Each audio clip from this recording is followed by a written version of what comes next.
What's going on, people? It's your boy Travis, Horror Movies, Uncut, Submissions, and Slashers. We are back, episode number 63. We are here today. We got a couple things going on this Tuesday, June the 16th. I hope you guys are all doing well. We're going to be jumping into a couple film reviews, and we got a nice little interview that we talked about from last episode. But first and foremost, let's make sure you guys know where you should be checking us out. That is Submissions and Slashers. If you are listening on Spotify or watching on YouTube, make sure you like, comment, and subscribe. And make sure you find us at HMUNCUT. That is where you can find us on all the social media platforms. Addthat.com. That's the home. That's Horror Movies Uncut. What's on today's episode number 63? Well, we're going to be going over a review for the film Ride. Came out last Friday. It's a Well Go USA film. It is written and directed by Jake Allen. It is a crime drama mixed with a bull riding action film. So, going to talk about that. We have some weird news of last week coming from the fictional land of California, where it seems like some Bruins of another nature, of the true nature, have been getting a little bit busier than they should. Then we have another review for a film called Rising Queen. Actually comes out today.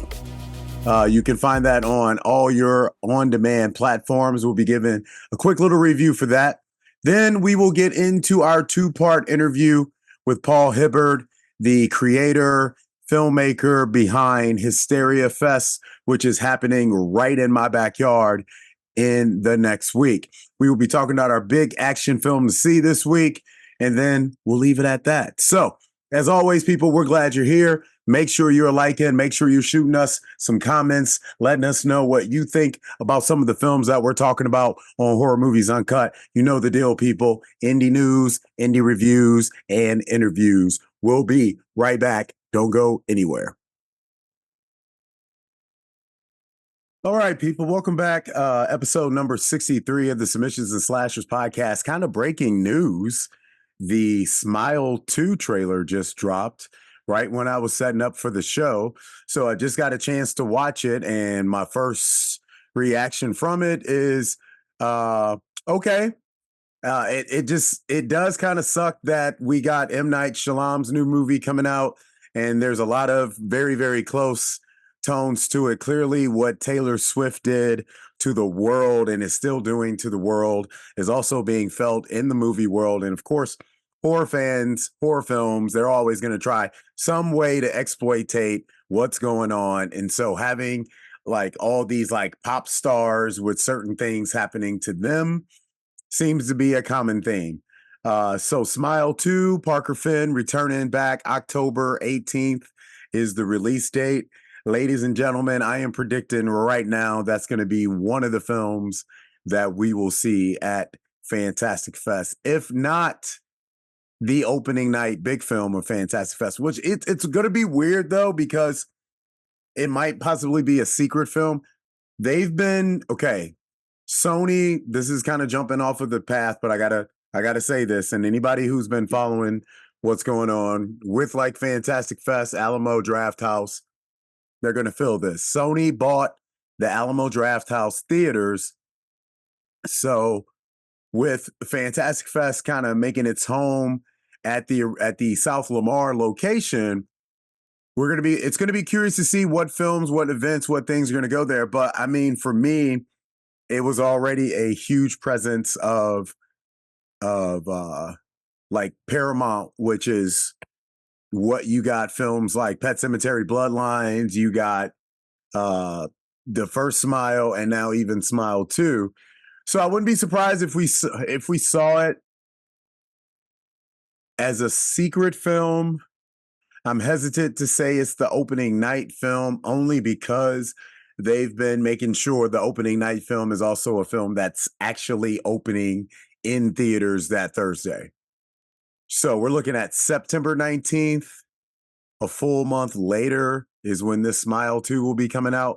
So I don't know. I don't think that's going to be part of the equation in regards to the opening night feature, but it's possible it might be one of the secret screenings. So that'll be great. And I'm sure like Parker Finn and them will be in attendance because, like, hey, 2 years ago, their first film made its debut. And, people always make comebacks to places like Fantastic Fest. But talking about a film that hit theaters and on demand Friday, it was a very, very busy, action packed weekend of sports.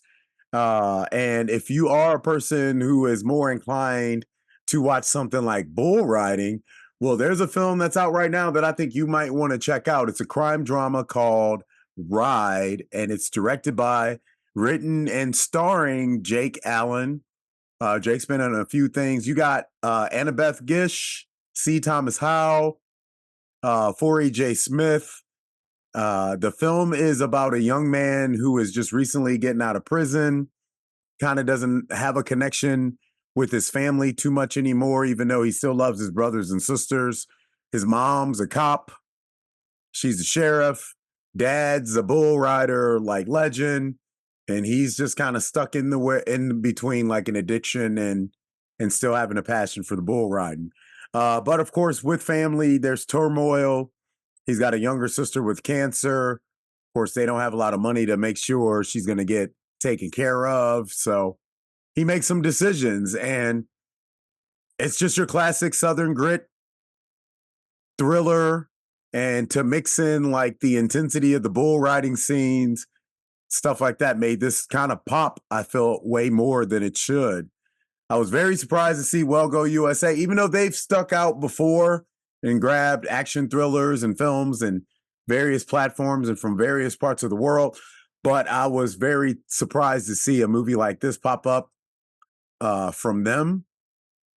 The reviews that are coming in so far are right on par with what we wrote, because we definitely think it's a film people should see. We gave it a 3 out of 5. Horror Movies Uncut, which is a film that we for sure think you need to go check out.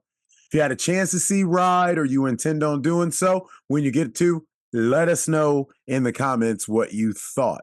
It is available on almost every single on-demand streaming platform and certain theaters in certain places. And it is a film that I would say would play very well in the theaters. So, all right, we're going to hop out, come back, give you guys some weird news of last week.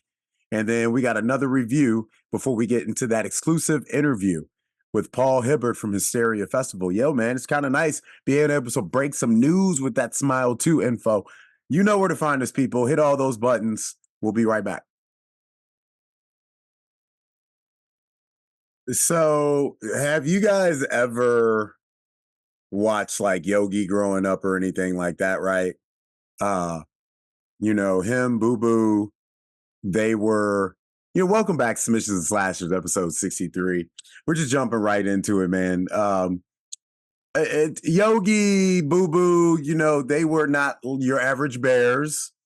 My boys like picnic baskets. They like pizza. You know what I'm saying? I'm sure that they probably would have thrown back some adult beverages if that was a little bit more prominent. I feel like if we go back and watch all the episodes of Yogi Bear, there's going to be some adult out there that has some beverages in one of those picnic baskets that him and Boo Boo got a little busy on. So we'll have to go back and check that out. But in our weird news from last week, we come across a bear that was blamed for breaking in to about 5 different houses within a matter of 2 hours. Okay, so this is going on in California because there are still bears that live in California. And this involves the Sierra Madre area. The police got called because there was a woman who was trapped in her bedroom because a bear had made its way through the screen door into her house, went into the refrigerator, opened up the freezer, pulled out some chicken breasts because he's not a thigh man or thigh bear, excuse me, I believe they said it was a male bear, and took off with the chicken. Now, the cops, they got various ways of dealing with this because they deal with these bears supposedly a lot. Like, I guess this is kind of a problem in that area from what I was watching on the news report, where I like last year there was like over 300 like bear intrusions, and now they're saying like, oh well, it's so much better now. It's only been somewhere around 200 and something as we get to the summer. And I'm just sitting there like, damn, y'all actually got bears just coming down and like hanging out in y'all houses and shit when y'all not there. What type of Airbnb setup is that? Like, where do you select that on the Airbnb? I need self check-in, free cancellation, Wi-Fi, entire home, must not have bear, no bears. You know what I'm saying? Like, check that if you ever have to be in Sierra Madre, folks. So the cops, they shoot like little pepper spray things and like noisemakers, and that'll make the bear run away. And it dropped the chicken, which, I can't hate. Like, now I will say it is kind of it's overwhelming to hear that many bears is just like up in these people's houses all the time, breaking in. And they clearly do it on the regular because they know how to go. They know what the refrigerator and the freezer is, and they know exactly what to get. And I mean, okay, I know they got I know they have great smell, but they're pulling stuff out of the freezer. It's not like homegirl was making a pie and the bear came through to wreck shop because he could smell the pie. Like, my boy went after the chicken breast, the frozen chicken breast, like he getting ready for a bodybuilding competition coming up. You know what I'm saying? Like, he also needed you to take him to the deli, to the seafood department, get him some fish, some cut up pieces. Like, are you serious? Like, this guy's going to look great on the stage.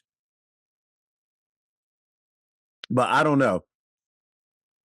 It would be hard to convince myself to stay in this area if I knew that this is a problem. Like, because it's different if you're just like, oh, there's some fucking bears, fuck, that's fucked up. No, this is a problem. Like, these bears are like in these people's houses. They know how to open up the refrigerators. They know what to go after. And I don't know. The one woman said that they're usually pretty friendly. I feel like we're going to hear some more about this in the future. The woman said that she wishes the bears wouldn't come down, and get into the trash and stuff. And I mean, you got to think about that from a nature standpoint, like a raccoon. I mean, they're going to nestle through the trash if there's some trash out there, especially when there's nothing but pizza boxes and stuff out there. So I don't know, man. It's kind of crazy to think that you might come home one day and there's just like a bear in your living room chilling, eating hot dogs. You know what I'm saying? So good luck to all the beautiful people of Sierra Madre and to the men and women of uniform out there. The animal was left unharmed. Thank you for that. No one was injured. And the homeowner actually even retrieved her chicken breast. She was able to actually get her chicken breast back. So, yeah, man, crazy. So, all right, what we're going to do is hop out, come back in. We got one more review for this provocative little thriller called Queen Rising. When we get finished with that, we're going to jump in to part one of that exclusive interview with Paul Hibbard. Don't you go anywhere. Submissions and Slashers, episode number 63. We'll be right back.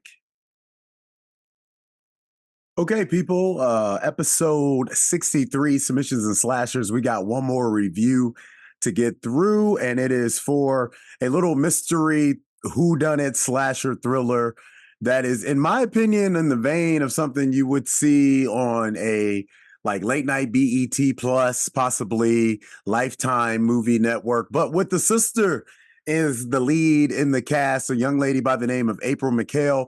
She plays, or April Hale, and she plays Madison in a film by director Princeton James. It is called Black Rising, or Queen Rising. Excuse me.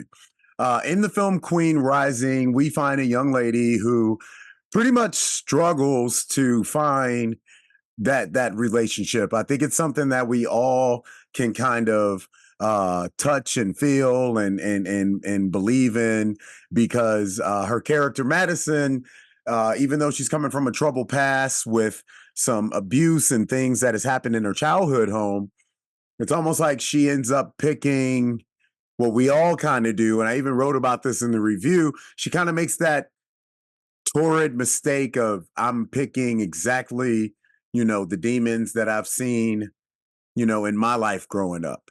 And I think a lot of us have done that with men or women or whatever partners that we've had sometimes, where, I think there's kind of like that little Florence Nightingale in us, that little helper in us that always makes us feel like even the person that's the most toxic, we could possibly turn them around and change them. And, in Madison, she just finds out that that's not true. But the crazy thing about what's going on with Madison is every time she's dealing with, one of these overly aggressive guys or some guy that's trying to manipulate her or only has certain like ill intentions towards her, they end up dead, and it's kind of nice that you get really a true kind of like straight to video feel of a lot of the stuff that I remember watching in the late 90s, late 80s, early 90s, with montage music and, and they really play it on everything. It's like there's a formula that, we know has been established in a lot of production companies for a while to kind of make sure some of these things get done on time. And there's a big cheesy effect that comes with it, but at certain times it actually kind of works for what they're trying to do. And I think in this film, almost the cheesier it got, the better it kind of worked. The ending of the film was really well done, and the overall writing and the manipulation and misdirection that they try to create in Queen's Rising, I think is something worth noting. I even mentioned it in my review. We gave it a 2.5 out of 5. We think people should definitely check it out. It's definitely not something to write home about, but it's just nice seeing these elements. It's nice seeing that there's still kind of like an appreciation for almost like that Brian De Palma style of filmmaking, even though it's been chopped up and put in a formula that's almost overdone too much. To see that it's still kind of existing here in 2024 is kind of refreshing. So even though I don't think they probably wanted to create a nostalgic feel for this film with a person like me who grew up, watching my mom watch a lot of movies like this, it gives me that nostalgic film. Like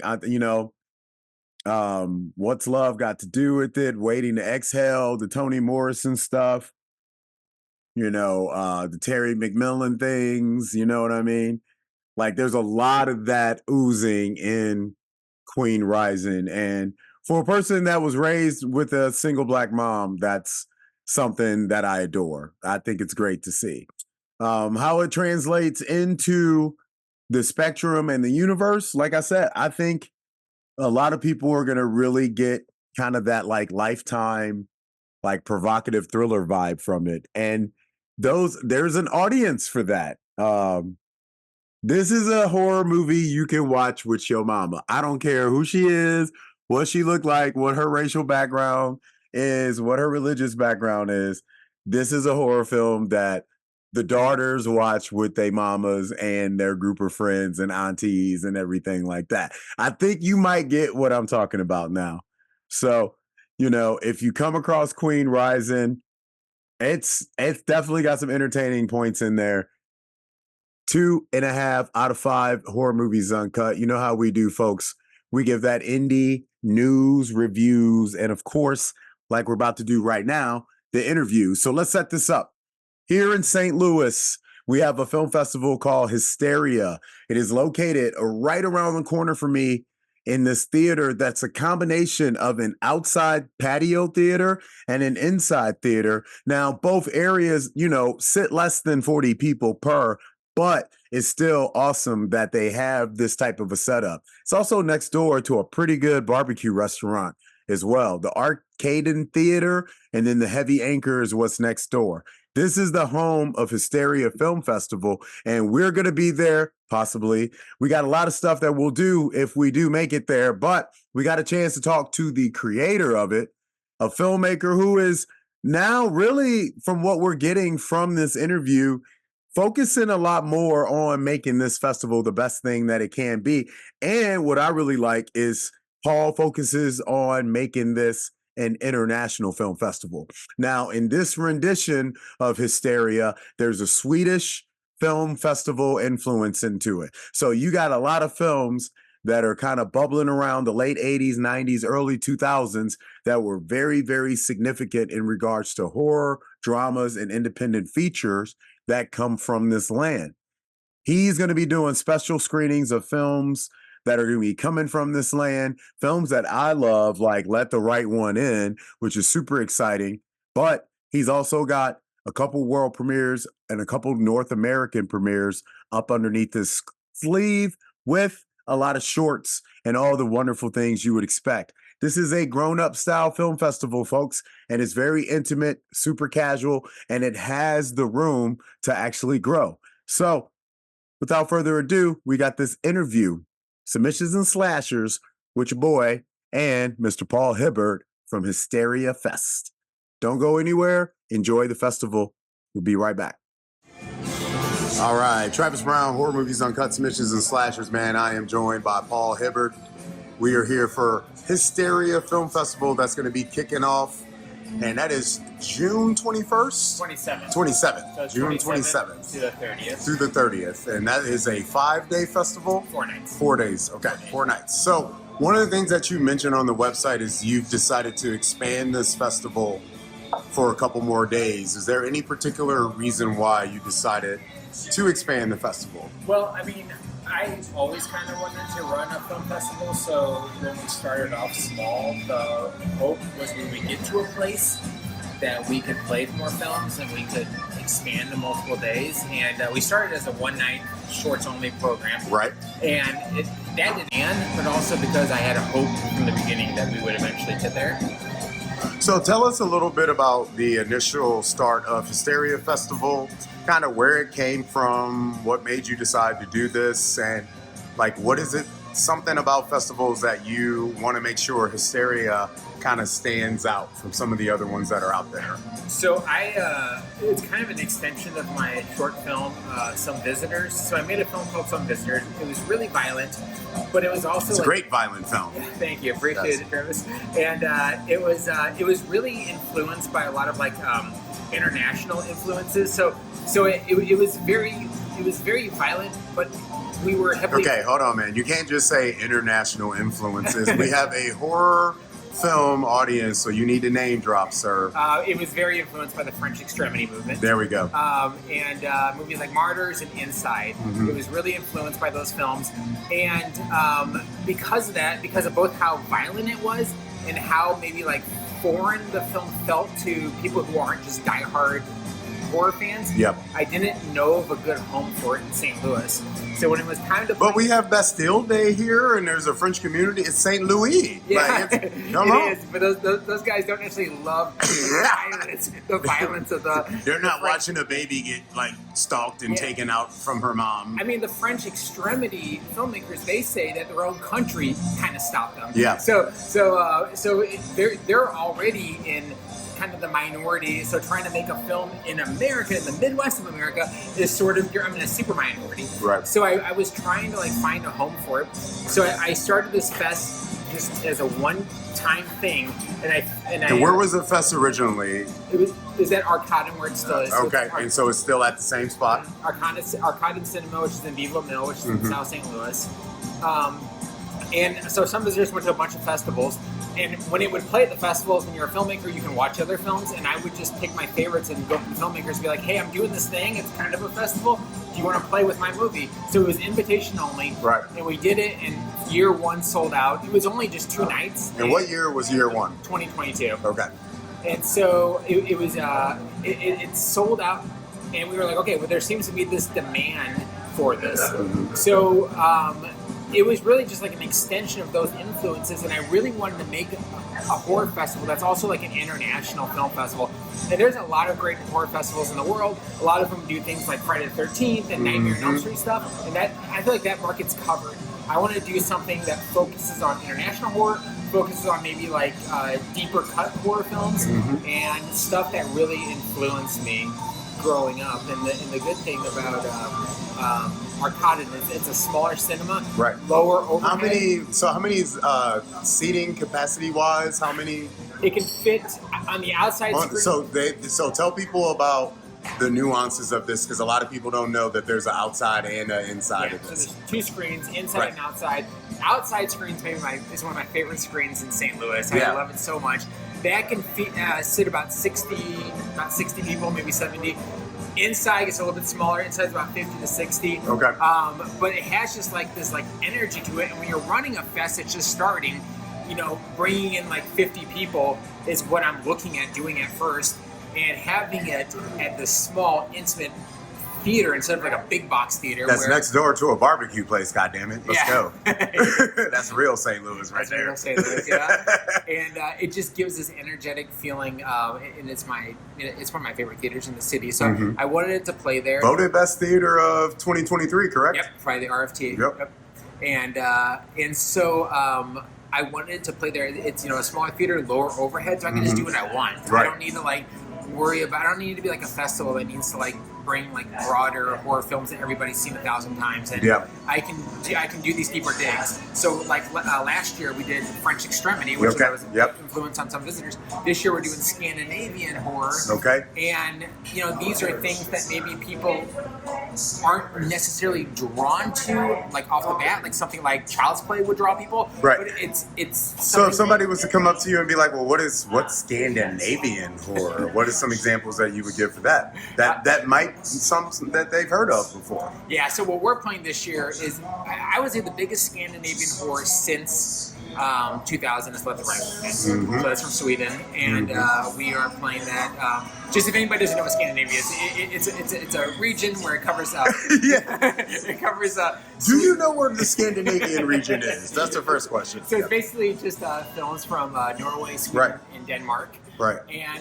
And you guys are playing Let the Right One In. So what day are you playing that? And why is this movie almost like a perfect representation for what you're trying to showcase with the Scandinavian part of the festival? So yeah, this is Let the Right One In is a masterpiece. It's one of my favorite horror films of the century. Right. It kind of has that like Scandinavian feel. There's a very cold feeling to it. If you know anything about it's a vampire movie. If people need to know, also. Yeah, it's a vampire film. Because they're going to be like, well, what's the scary? It's about like a little white girl that doesn't wear shoes. Yeah, but what's so scary about that? She's also like, I mean, she's not the villain of the film. No, right. No spoilers. Yeah.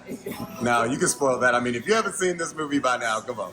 Well, it's even set up from the beginning. Right, true. Right. There's some bullies. It's kind of like the Carrie thing, where the bullies. The monster, the vampire, is on the good side, and the bullies are the bad people. So that it kind of has, but it just kind of has like this like cold, like dark. I feel like the Scandinavians stole that from Teen Wolf, but that's just my opinion. Yeah. Like, I don't know. Go ahead.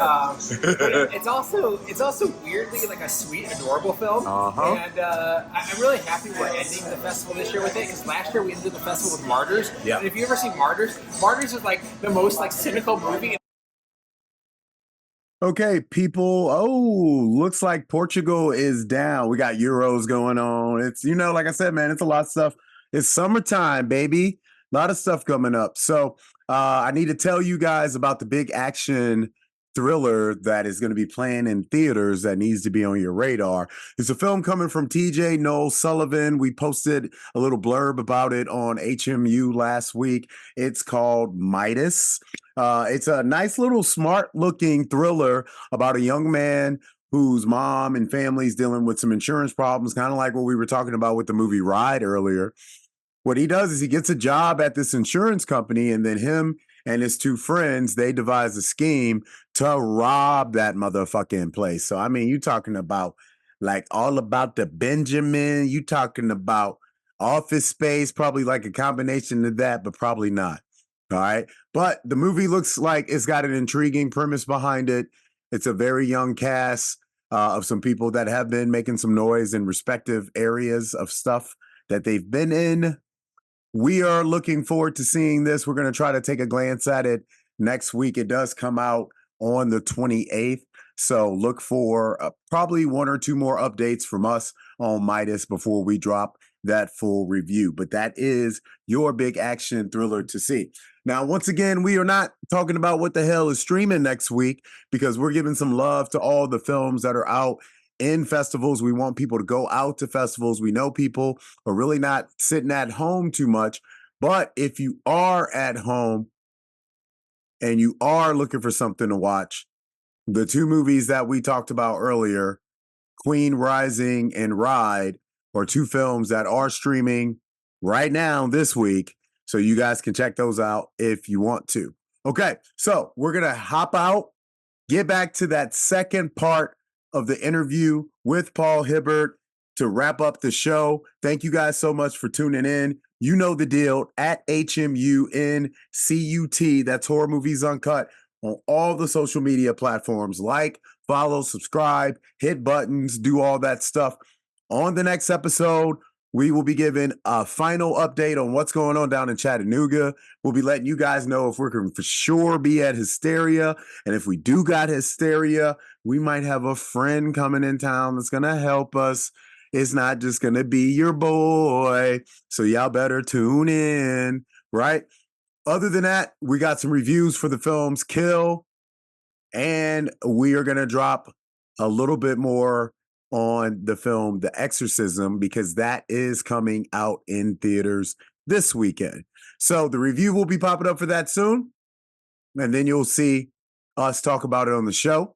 But we lead you out the door with the final portion, part 2 of that exclusive interview with Paul Hibbard, who is the creator, man behind Hysteria Fest. See you guys on the next one. We are out. The most cynical movie ever. Now go home. Yeah. So there's nothing sweet about Martyrs. Even the very first scene of the movie, you're like, do you want to leave? It's absolutely brutal. So what are some of the other titles that people are going to be able to see at Hysteria Fest this year? So on the Scandinavian part, opening night's Dogville, which is a Lars von Trier film. That's kind of bending the rules of what horror is. Yeah, man, Lars is the man. But like, I want my festival to be as much an international festival as a horror festival. So I would say that Dogville's a little bit more pulling from the international side. For sure. We're playing Haxen, which is a silent film from 1921, I believe. Okay. And that is a Swedish film. That one was so influential on like combining fiction and non-fiction, like a documentary feel. Mm-hmm. It was so influential that the Blair Witch guys named their production company Haxen after. One Short Block was nothing but Spanish language films. Oh, okay. That was also, we have one that's nothing but Asian films. Now, so I have to say, because like as a person who is a Japanese car fan, Japanese horror fan, Japanese film fan, I believe I saw something on your initial website talking about there was going to be a world premiere of some. It's the U.S. or no, it's the North American premiere. And what film is this? It's called Echoes of the Shadow. Okay, I've been looking for this and I can't find it. Are you hiding this movie? No, it's really good. It's really hard to find. And the weird thing is, like, the director is legit. Like, the director. Oh yeah, no, the director has tons of stuff, but I can't find this movie. Even on his IMDb page, I can't find it. He has worked in the past as a collaborator with Kira Kurosawa. Kurosawa, sorry. And he was the AD on Pulse, which is one of the creepiest Japanese films ever. They've done other stuff together too. This is played in Japan, and it's played a few other continents. It's weird. When he sent it to me, when I watched it, I was like, this is really good. And I emailed him right away. And he was like, yeah, we just picked your festival. And if you get selected, it'll be the premiere. Yeah, that's the one I'm probably the most excited about, to be honest with you. That's at 1 p.m. And we're surrounding that with some other films from Asia. We got one from Korea. Okay. We got one from Myanmar. So that'll be cool. 3 p.m. on Sunday. Awesome. The Spanish language blocks. So if somebody were to come up to you on the street, they see you wearing this T-shirt, they might be in Seamus right now. What would be kind of if you were to give like a pitch for why they need to come to Hysteria Film Festival, what would that be? I would say that it is a unique festival that is trying something different. So it is a festival that combines horror with more subversive films and more international films. It's not going to necessarily be like your more broader horror festivals. Right. It is going to be something that, like, even if there's other horror festivals that you are familiar with, I feel like it's going to feel like a different thing. It focuses on more like films that just like push the envelope. Even the horror films you play are a little more maybe violent stuff, like the French Extremity movement, or something like Dogville really like pushes the envelope. So stuff like that, I think it's just going to be like a really unique horror festival. And You're going to be any little special treats for people? Any secret screenings or? Anything? There's no secret screenings this year, but we do. Oh, boo! Okay, nobody go to this festival now. Once we get up, it's a little bit bigger. We'll do a secret screening. Right. But we're also like catering to like the local part of St. Louis. Yes, so there we go. On the outside screen, we're playing some local films. We're also doing like some like speeches from the filmmakers. I call it like a local filmmaker moth hour, where I want people. This is like so important to me because I love film. Yeah. And I think a lot. Look at this passion, people. Look at this. Look at this passion. Like as he's explaining. Like when you get Paul talking, it's over, dog. Like you just let him go. Right. So we're doing something on Friday and Saturday night where the films start at 9 because they're outside. You gotta wait till it gets dark. Okay. But we're doing something before, and I'm calling it a reverse Q&A, or I'm calling it a filmmaker's moth hour. So you're letting them talk before the movie? Letting them talk. How dare you? Here's why. You're gonna make people sit there and watch the film because the director's so great, and then the movie's not gonna be great, and then they're gonna come after you, dog. It'll be too late then. I'll be next door at the bar. Right. But no, so here's my thing: is a lot of Q&As I hate. I hate a lot of Q&As because it's all like, how'd you get that building? How'd you get that location? How'd you get the shot? What lens did you use? I want to do a first Q&A where you talk about what kind of films you love and what brought you to this place that you are at now to make this movie. I want to hear about who your influences were, what made you want to be a filmmaker, and I just want my whole festival to be focused on the love of film, not how'd you get a location and shit like that. So we'll wrap this up, man. Thank you so much for your time, bro. Oh, yeah, thanks, I appreciate it. Appreciate the it. thing that I want to ask you before you go, what's the future for Hysteria, and what's something you hope people take away from the film festival after they leave it? See, look, I'm asking you the movie questions. This is film festival. Look, you are still on the spot, sir. I want people to take away that it's a unique horror festival. It's unlike other horror festivals, and it should be a horror festival that is supported. Thank you. It's supported because of how much different it is, and also in the future, we're just going to keep growing. We pretty much hit we hit the space limit. We're selling out. Yeah, man. Yeah, Tommy, you're going to have to get out of that theater pretty soon. We're looking more, I think, to add more times, maybe even another day, maybe. But we're talking about doing a mini fest in October. Okay, to kind of like what the boys over in England do for like Fright Fest. They do a Easter one so that the one in October isn't so big to kind of get people. We're talking about doing that. That's a good idea. Next year we're going to go big. Last year we were in October, and this year we were in June, where it is now. So it was a shorter turnaround. So next year we're going to have a full year to really plan about how big we hit it. So and then you got some visitors too coming out with Brooklyn from Seamus as the lead role in there. Running a festival has everything I need. I don't know. Yeah, are you done making movies, or are you? I made a film 2 months ago. It was like a 2-night, like 5-minute short. Okay. It was fun. I think I'm done for now making films on the level of some visitors, so I can focus on my festival. I got you. But I'll eventually maybe go back to it. But the love of film, man, it's hard to deny. Running a festival is stressful, but filmmaking is the most stressful thing I've ever done in my life. Right. I'm happy running a festival. Paul Hibbard, man. Hysteria Film Festival, that is June 27th. To the 30th, yeah. Through the 30th. Tickets are available right now. Yep. Anything sold out? Any days in particular that are sold out already? We have it completely sold out, but Dogville is getting really close. Just a handful left. All right. And Young Blonde Stock the Murder and Ghost Game. I didn't mention that. Yeah, Ghost Game. Yep. And Jill will be in town for that. Yep, she'll be in town. So that one's getting pretty close to being sold out too. So, okay, sweet, brother. Appreciate your time, man. Tickets. All right. Thanks.